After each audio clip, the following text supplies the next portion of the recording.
Jack Nicklaus once said, achievement is largely the product of steadily raising one's levels of aspiration and expectation. Luke, most golfers hit the same shots the same way every single time they practice. Why does that not lead to improvement? Because golf is different, man. Every single shot is different. You're not playing golf swing. There's different factors that affect each shot, and we got to account for those and practice for those. So I love it. That's great. Well, Luke, thanks for coming on today. For people who don't know, tell us a little bit about who you are and what your role is at Play Ready Golf. yeah, hi, I'm Luke. I am co-founder of Play Ready Golf. I am the software developer. I'm the one writing the app. I am also just a weekend warrior. I work a 9 to 5. I'm not a pro golfer like Hayden. I'm not a college golfer like Isaac over here, but I am just somebody that's really passionate about golf. And I wanted to get better. I played sports growing up. I was really good at baseball and was hoping that would translate to my golf game, but sadly it did not. So yeah, that's who I am. Okay, so you've established that what's your handicap? How would you describe it? High handicapper. I am a high handicapper. I'm anywhere between a 15 and a 20. Okay, 15 and a 20. So developing an app that helps you improve at golf, how has that improved your own golf game? Yeah, it has really opened my mind to just all the different aspects of golf. I used to think that it was just, hit ball hard, hit ball straight, score good, right? Like that's definitely not all there is to golf. It is broken down in so many different ways. And writing this app and working with Isaac has really opened my eyes to all the different facets of the game. And so then if we tune back to, part of your own personal journey, was there a frustration in the way that you were practicing, a way that wasn't seeing a translation to the golf course? Walk me through your personal golf journey as it pertains to creating this app.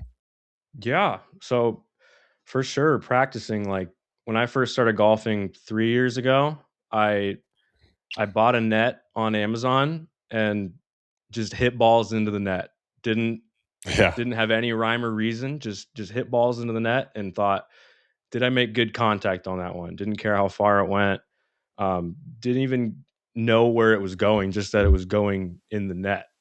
And so I thought that if I made good contact every single time, if I had a really good golf swing, if I did all these hacks that I see on social media of, use change your grip this way or change your stance this way, you're going to have a low score, and that is not the case. Well, that's some fun stuff. Having played enough golf with you, I know that there's been some highs and lows, and that's also part of why I wanted you to be part of the process of making the app, and that's been a lot of fun for I don't know whatever we started in like June. I tried little known fact I tried to do this all by myself starting in May, and very quickly realized I was not equipped for the mission, and so Luke's been a huge help there. But Luke, as we're talking about the app, we've talked about it before. The goal is to help every single golfer get better at golf, noticeably get better at golf efficiently and effectively. But what does that first touch point look like? When they open the app, what's that first thing that they're going to see? What's the first thing they have to do? So yeah, you open the app, and we want it to be as seamless as possible. We don't want to have to explain things. We want you to not have to think. So you sign up just like any other app. We gather some information from you. That the two main ones being, what kind of golfer are you? Simple question. Are you a weekend warrior? Are you a scratch golfer? What's your skill level?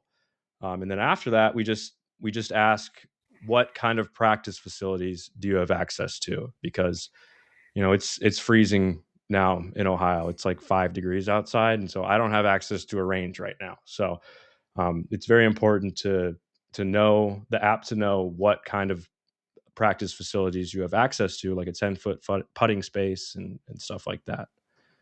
So a lot of the app is built around, in fact, the basis of the app is built around strokes gained, and the algorithm that you and I built out is fully based around weighting strokes gained and all these big numbers and everything. But for somebody who's never dove into strokes gained, or they're unaware of what it may be, could you explain what it is for someone who's never heard the term before or is unfamiliar with it? So there's two ways to explain strokes gained. I think one just being a simple example of, say I'm 150 yards out from the pin, and 20 handicapper. Let's say it takes them 4 shots to get the ball in the hole. Say I only take 3, and I'm a high handicapper. It takes me 3 shots to get into the hole. I have gained a stroke on the field against other 20 handicappers. And so the other way of explaining it is in our app, we have this statistics page that really breaks down these 4 different categories that strokes gained touches on, which would be off the tee, approach, around the green, and putting. So when you're in the app and you enter a round, we want you to actually keep track of each shot that you hit, because this helps our algorithm see what you're good at, what you're bad at. We want to know how far you are from the pin, what the lie was, what club are you hitting. Um, those really help us generate practice programs for you. So I know that was a long tangent, but hopefully that gives you a good picture of what strokes gained is. Yeah, and we've got all these books and all these Twitter threads and all this stuff talking about strokes gained, but what it boils down to is how far away from you are how far away from average are you effectively? And then all of those different categories, like you said, all those 4 categories are weighted a little differently. Um, and that affects how you should practice. That should affect how you practice. And that's what we're going for. If you're going to practice efficiently and effectively, we need to understand how far away are you from average, and is that an important category in your ability to score, or do we need to put that time elsewhere? Speaking of time, why does the app care how much time you have, and how does it divvy things up based on that? Yeah, so the app cares how much time you have because, we're all busy. I work a 9 to 5. I can't golf every day. And that little time that I do have to golf, I want it to be intentional. I want there to be a plan, and that's the main reason for the app. We want to know, I only have 30 minutes to practice today, but I want that 30 minutes to mean something. I don't want to just mindlessly hit balls for 30 minutes and then move on to the next one. So you're talking about kind of going into it with intent and a plan. Is that different than just like going to hit balls like what normally people would do, like go pound a bunch of 7 irons? Isn't there some intent behind that? Or kind of give me the difference between practicing to feel good versus practicing to get better. Oh yeah, I mean this goes back to my example of being a baseball player. I'm sure a lot of baseball players struggle with a slice off the tee, coming to golf, and I was one of those people. And so I measured golf. If I hit a ball straight, I'm going to have a good round. I didn't slice it today. I'm going to have a good round, and I feel good. I feel good hitting it straight. But that doesn't necessarily translate to having good scores. It doesn't necessarily translate to having a good practice plan. Just going to the range and hitting driver doesn't help my short game, doesn't help my putting. So we need to have a plan. We need to have intent, and we need to be motivated, disciplined. Oh, yeah, that makes complete sense. Look, everyone doesn't have access to world class facilities, to a driving range where you can hit your driver every single time. Some people don't have access to that, where you have a putting green that you can putt to more than 2 or 3 holes, a chipping green, bunker play, all that kind of stuff. So when you think about using the app to help you improve, we kind of talked about why you made the app. Besides Isaac, you've been using the app the longest. How have you seen improvements in your game? Like what are the stories? What's going on in your game right now that the app has improved? Have you gotten a chance to play with Winner? All that kind of stuff. Yeah, so it has definitely confirmed some things. Like, I always thought I had a good short game, and the strokes gained baselines has really shown me that I do have a good short game. I thought my off the tee game, having a slice, I thought that was atrocious. I thought that would be the worst part of my game. That would be why I had low scores. But inputting each shot and looking at my statistics has really showed me that my off the tee game is actually one of my strengths, which is just a shocker to me. Interesting. Yeah. And putting is where I lose so many strokes. Like if there's a 20-foot putt, I know there's a low percentage chance of it going in, but it's negative. It's a 0% chance. I'm not making Yeah. that putt. So Yeah. the app really showed me that, really opened my eyes that, hey, you need to practice your putting and maybe stop practicing your off the tee game. Maybe stop hitting driver each time you go to the range. You don't need to be doing that. It's actually one of your strengths. So Yeah. So, And if Luke, I'm not real wrong, quick, the app, or go ahead, Isaac. I was just gonna say, so Luke had identified a lot of things, right? Talk me through what the action item was then. Like what ended up Yeah, you that's okay, exactly what so I was now going to ask. we know what the problem is, but were there any specific drills that you found that really worked? I know we're sitting at what 120 plus drills in the app right now with instructions and way to track everything. But what were those action items then, and how have you seen a difference after that? yeah, so great point. So I saw my statistics and I said, wow, I need to practice my putting. So I used the training part of our app and I generated a practice program and it uses those same statistics, your practice facilities and your time you have available to generate a practice program that focuses on your weaknesses, but it doesn't disregard your strengths. So you're still getting good practice for all those different things. There's a lot of great drills in there. I think one of my favorite drills is the start line gate.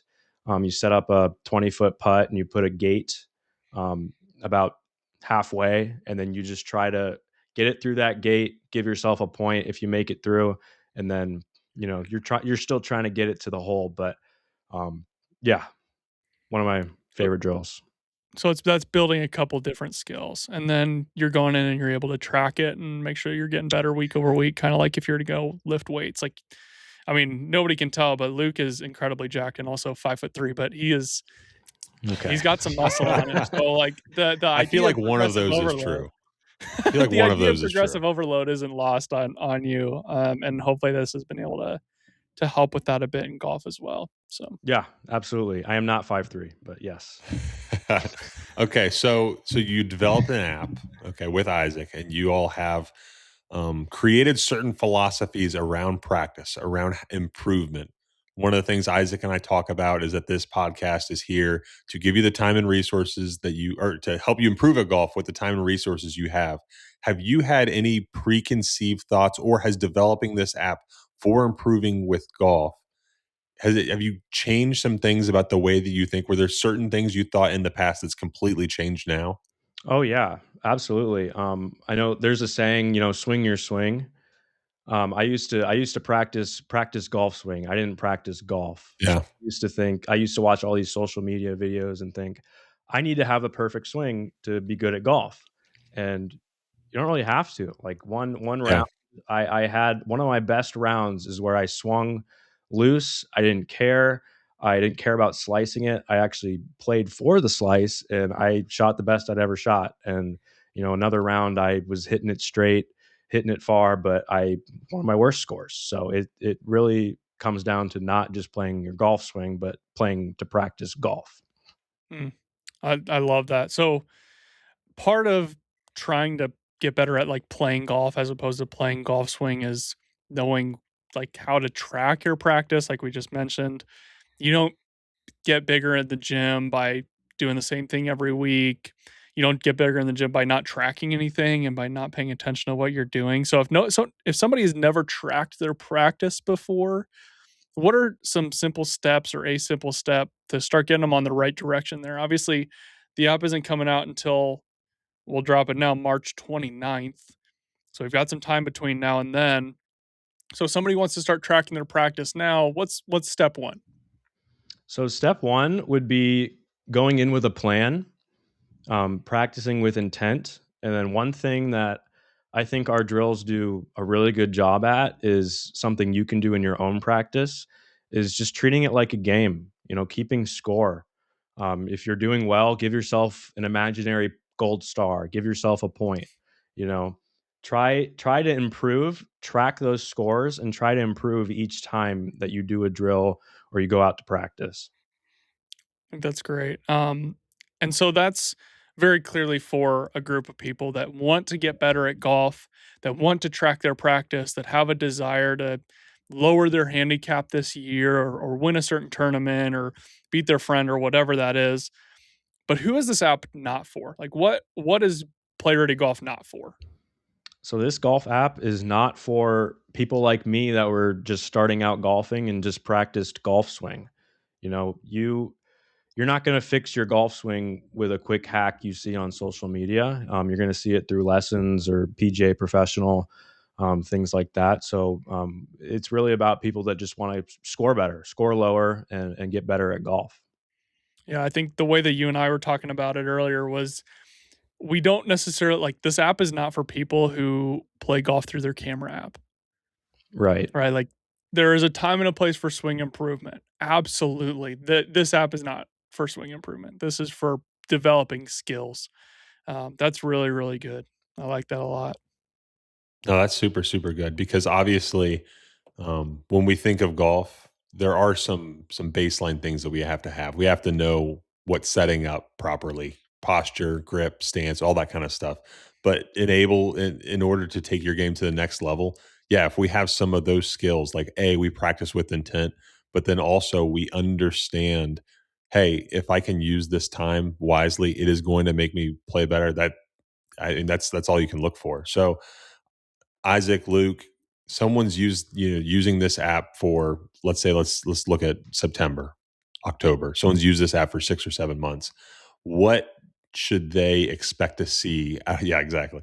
What should they expect to see out of their golf game? What should they expect to have changed over that course of time through using the Play Ready Golf app? Yes. I've been using this for a long time, like this theory for a long time. So Luke, you've been using it for 6 months. Pretty, like, we've had it well enough developed, I would say, for about 6 months. So walk me through what that improvement's been like. Yeah, so I have a sim here at my house. It's nothing fancy, but it gets the job done.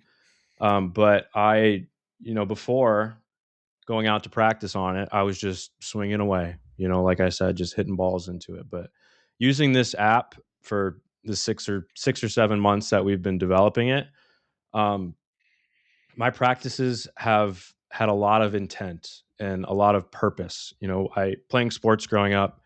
One of the things my coaches always said in basketball or football is move with a purpose, and I Yeah. think the same thing can translate to golf. You don't want to just be moving out there like a chicken with his head cut off. You want to have purpose. You want to know what you're doing, and be intentional and be disciplined with your improvement. And that's definitely shown up in my practices with the app and using my simulator here at home. Yeah, and I'll add to that. I think that in a lot of things that we do in sport, a lot of sport, if you're trying to get better at running, or you're trying to get better at lifting weights, the idea of being tired means that it was good. And I think a lot of people see the driving range as an opportunity to get better through getting tired, as opposed to getting better through intent, getting better through frustration. No one ever got better doing easy things, Hmm. getting better through progressive overload. And so then the quote unquote tired isn't necessarily aimed at physical. It's aimed at your ability to score at these drills that we're nailing down, so that you can go. And last week I got 7 out of 10 on this drill, and this week I got 4 out of 10. And there's your tired. There's that Yeah. disconnect between your performance, and that will show up on the golf course. Yeah. Um, Luke, I do have one other question for you. We've got a lot of friends that are kind of in the, like, play every once in a while kind of category, right? Sure. And for someone who's looking at this and seeing all the things that we're doing, from a podcast to social media to spend a lot of time on this app, it comes across a little bit as like a app for hardos. It can, right? Like, that can be the perception is, oh, I'm going to be signing up for these plans and this structure. Can you talk about, is there value for people who play 3 times a month? Or what is that value? They're going to the range 2 or 3 times a month, and they're playing 2 or 3 times a month. Is being able to identify what you need to work on valuable for those people? Or is this just a kind of like a nice thing to have? Yeah, absolutely. I I'm one of those golfers that doesn't have all the time in the world to go out and golf, and I had no idea what strokes gained was before Isaac. Isaac and I had this talk about writing an app. So this app is for everyone. We even have a new feature called the quick sessions, where if just those random times you have 30 minutes to practice, instead of just going to the range and hitting balls randomly, you're going to have a program that looks at how you're golfing. This app that you keep track of your rounds, you're not doing any extra work. Like if you're keeping track of your rounds, you might as well keep track of them in the Play Ready Golf app. And then the added bonus to that is that we generate these practice plans and can tell you what you're bad at. And so I'm a competitive person. Being bad at golf is not I'm not super happy about that. I'm not thrilled about that, but I want to get better. I'm competitive. So I think there's other people that are like that and just want to get better and don't have the time to go see a coach or go pay for a lesson, because lessons can be expensive. Yeah. So yeah. Yeah. There's a saying, if you want to go fast, go alone. If you want to go far, go with someone else. And what it seems like with this app is that you're able to kind of go along with yourself. I felt like some of my best times of playing golf or improving at golf through practice was when I was on a high school golf team or when I was on my Mhm. college golf team. And I was able to practice with other people, see what they were doing, play little games, do certain things to create some competition. And obviously, for the people who are 9 to 5ers, for the people who are wanting to improve, there's probably not a lot of practice that's going on with other people. But it sounds like, if I'm not wrong, this app gives you the ability to practice with yourself. Isaac talked about, I get to look at my numbers compared to last week or the week before. I get to have certain benchmarks, so I don't really feel like I'm going at it alone. I feel like I'm able to have something that's targeted, directed, that's allowing me to improve with something else pushing me. Correct? Yeah, and your baselines, everything we base off of is what kind of golfer you are. So we're not, if you're a 20 handicapper, we're not comparing you to a pro. That's not going to help you. It's going to say Yeah. you're bad at everything. So like in a way you are practicing with other people too. You're seeing how you are Yeah. against the field, against other Really good. 20 handicappers. It's good stuff. I That's love it. awesome. That's awesome. Wow. Everyone, if you want these practice plans built for you, built towards your sector of golf, Weekend Warrior, Scratch, they have actually really cool titles. What are some of the other titles in there for players? We got Actually, Scratch Shark, Weekend Warrior, Course Crusader. We got a few other ones too, I like but the those are Course Crusader one. That was the one I was yeah. thinking off the top of my head. But if you like these, look, the Play Ready Golf app is for you. Isaac announced it. He didn't announce it with a bunch of enthusiasm. We just dropped some big news. March 29th, people. Like, mark your calendars, get it ready, take off work, do everything you need to do. And we're gonna have a discount code straight from the podcast. We're gonna have it for you guys here soon as that date gets closer. But first podcast with a guest in the books. It's pretty awesome. Thanks for being on, Luke. Yeah, absolutely. Thanks for having me on. yeah, thanks again, Luke. Like Hayden said, if you're one to keep an eye on the app, get on the wait list. I'll put that note down in the description below. There will be a massive discount right out of the gate for those first 2 weeks that I don't know if we'll ever offer again. And then there's going to be a little bonus on top of that for the podcast listeners, which we're really excited about. Thanks again for listening. Thanks again, Luke, for your time. Don't forget, time is limited. Waste nothing. Play ready golf. Thanks, guys.